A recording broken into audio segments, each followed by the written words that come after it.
Assalamu алейкум рахматуллахи ва баракатух. Урматтуу мекендештер, жалпы кыргызстандыктар, арбаңыздар, амансыздарбы, тынчсыздарбы? Аллах Таалага чексиз мактоолор жана шүгүрлөр болсун.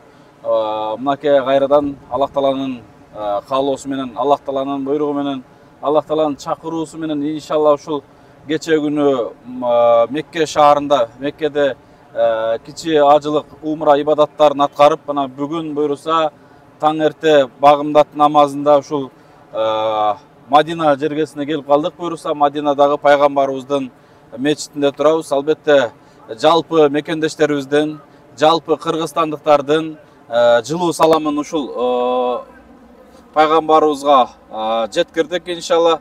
Албетте урматтуу мекендештер, урматтуу кыргызстандыктар, чындыгында ушундай бир күтүүсүз бир Аллах Таала жаңылыктарды, Аллах Таала бир күтүүсүз белектерин ар бир инсанга тартуулай берсин. Мына ошону менен бирге эле биз деле кече эле күнү ушу Жалал Абад Ош жергесинде элдин кызматында жүргөнбүз. Негизи план бизде өзү Сауд Арабиянын борбору Рияд шаарында медициналык чоң конференция бар эле. Мына ошол жака план болуп, ошол жака чакырылып, ошол жака баратканбыз. Албетте биз ал жака ушул Кыргызстандан биз бараткан болсок, Индиядагы докторлор менен биргеликте ал жака баратканбыз.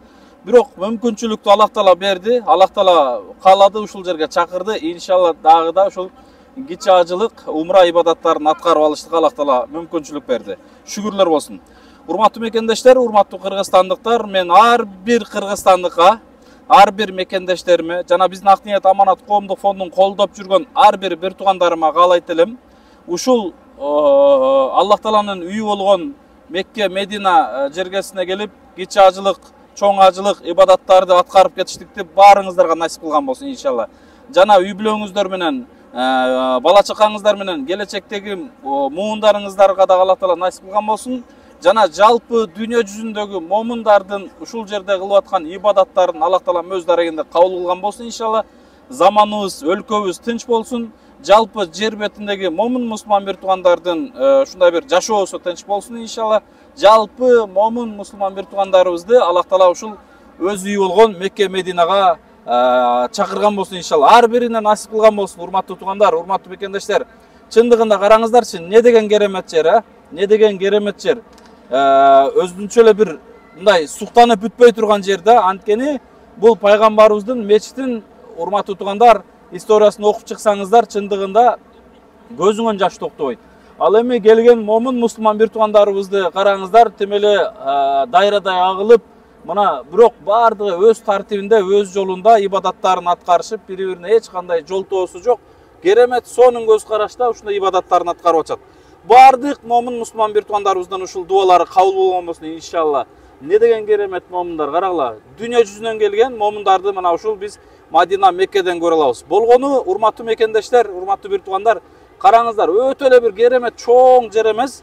Мындай бир караганда бир өтө эле чоң жер эмес. Ну чоң болушу мүмкүн, бирок мына биз турган жер ушул Мадина шаарындагы пайгамбарыбыздын мечити же болбосо Меккедеги, мисалы, эл барып аткан, зиярат кылып аткан жер укмуштуудай эле көз карашта чоң эмес да. Бирок Аллах Таала ушундай кадыр зат, караңыздар, ушундай керемет жерге, алакандай болгон жерге дүйнө жүзүндөгү момун мусулман элди ушул жерге батырып, улам келген кезек менен келип аткан бир туугандарыбыз батырып, зиярат кылыштыкка насип кылып атат иншалла.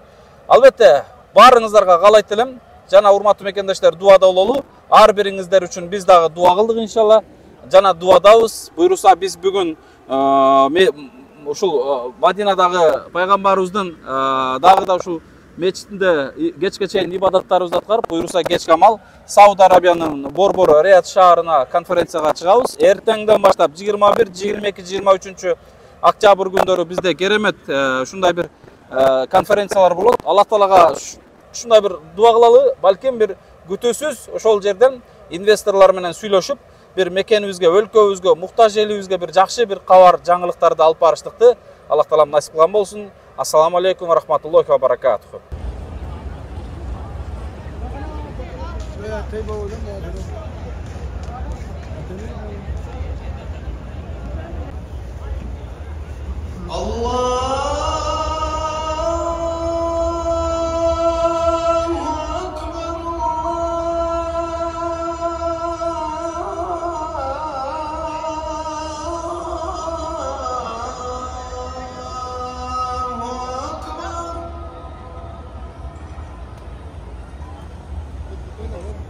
أشهد أن لا إله إلا الله أشهد أن لا إله إلا الله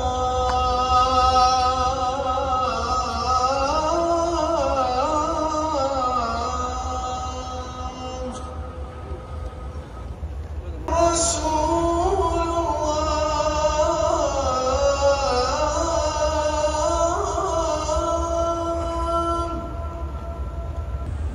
حي على الصلاة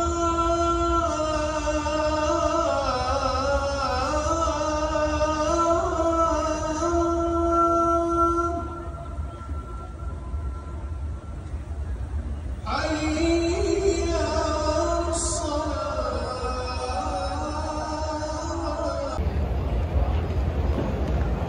Урматтуу эл журт, мындан 5 жыл мурда Аллах Тааланын каалоосу менен ошол кичи ажылык умра ибадаттарын аткарып кеттик элек. Аллах Таала чексиз шүгүрлөр болсун, мына кайрадан 5 жылдан кийин ушундай мүмкүнчүлүк жаралып, Аллах Таала ушундай мүмкүнчүлүктү берип, кайрадан кичи ажылык умра ибадаттарын аткарып атабыз. Албетте негизинен башка кызмат, башка жумуш менен келгенбиз, бирок бардык Алланын каалоосу менен чындыгында.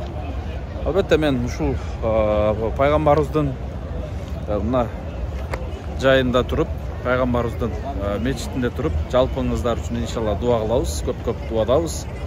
Андыктан эл журт, мекендештер, баарыңыздарды Аллах Таалам ушул жерге келип, зиярат кылып, ибадат кылып кетиштикти Аллах Таалам насип кылган болсун иншалла. Баарыңыздарга салам алейкум рахматуллахи ва баракатух.